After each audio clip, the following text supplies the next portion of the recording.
YouTube, and welcome to Musicology for the People. I'm your host Allison Kaufman, and today I thought we would talk about some lost voices. So we've all heard about the Holocaust, which resulted in the loss of over 11 million lives, and of those, 6 million were Jews. Perpetrators were the Nazis, who sought to cleanse the European population of Jews, gypsies, homosexuals, the disabled, Poles, basically anyone who wasn't them. They did this by not only methodically targeting and killing these racial and political minorities, but also by silencing their voices. A big way to silence a voice is to target their art and culture. Since the Holocaust, we've all seen the artwork and paintings that were stolen by the Nazis, and we've also seen the court cases fought by the heirs to get those paintings back. We also, of course, have video evidence of book burnings that the Nazis orchestrated of any work written by someone they didn't agree with. But how can we find evidence of the destruction of music? Even before the beginning of ghettos and camps,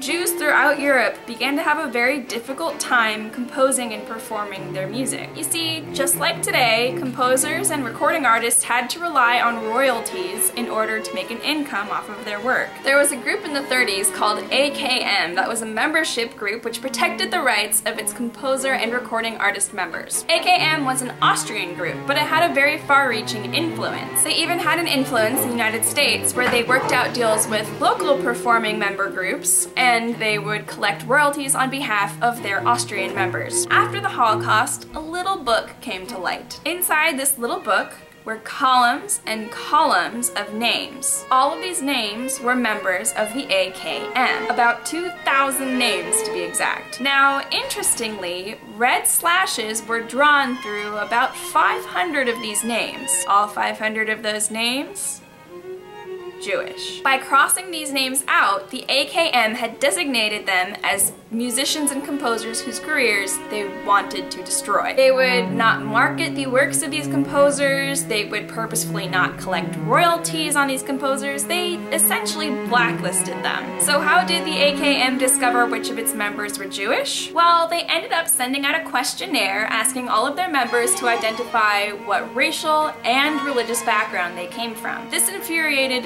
many of their composing members, including Bela Bartok, the very famous, although not Jewish, Hungarian composer. He called the questionnaire notorious and refused to have anything to do with it. Of course, as you can imagine, many artists and composers would deny their Jewish background in these questionnaires. But quite often, their colleagues would rat them out. Helmut Vobisch, a trumpeter in the very well-known pro-Nazi Vienna Philharmonic Orchestra, served many a Jewish colleague up to the AKM, and therefore to the Nazis. By the way, not only was the Vienna Philharmonic famously pro-Nazi, but until 1997, they didn't have a single female member in their orchestra. Even today, only 6% of their orchestra is female. So what was the purpose in marking these names as Jewish? Well, not only were the composers blacklisted, but soon, all the royalties collected on behalf of these Jewish composers and recording artists was confiscated by the Nazi government. In the late 30s, the Nazis began to announce their disgust of Jewish music outright. Perhaps you've heard of the 1937 exhibit, Degenerate Art, which featured works by Jewish and modernist artists. While the following year, in 1938,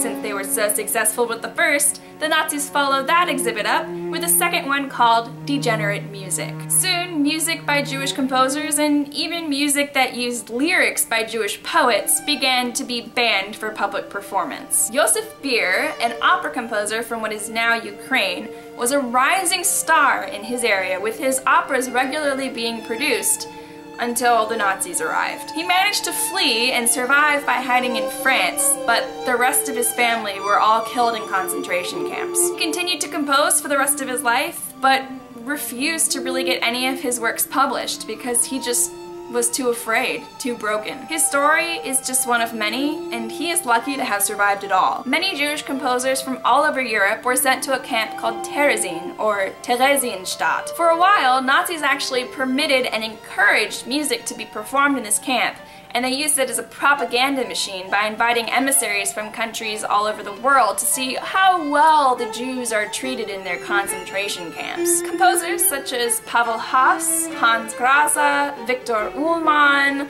they all continued to compose in these camps, and they often wrote beautiful, haunting melodies that they really stick with you when you listen to them. And yet, while they were encouraged to compose and perform in Theresienstadt, they were all eventually shipped off to death camps and never to be heard music from again. Even at other camps, music could be found, although more often than not, it was composed and performed secretly instead of being encouraged. Martin Rosenberg was a conductor from Berlin before he was arrested and sent off to Sachsenhausen. While there, he was brutally tortured and forced into slave labor, but he also managed to organize a group of 25 Jewish inmates, and he conducted them in a secret choir. However, they were eventually found out, and they were all shipped off to Auschwitz, where they were all gassed. So now that we are all thoroughly depressed, here's some good news. There are many organizations out there dedicated to bringing back the works of these lost voices and bringing them to modern audiences. The Orel Foundation includes a concert series called Lost Voices, and it's headed by conductor James Conlon, who you might have heard of for leading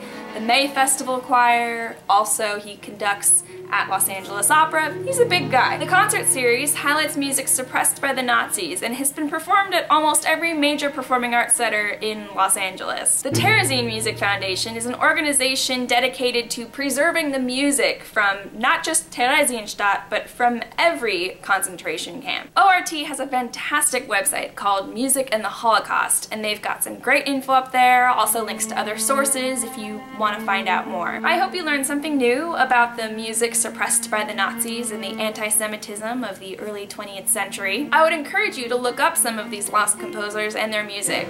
You might find a new favorite composer. Until next time!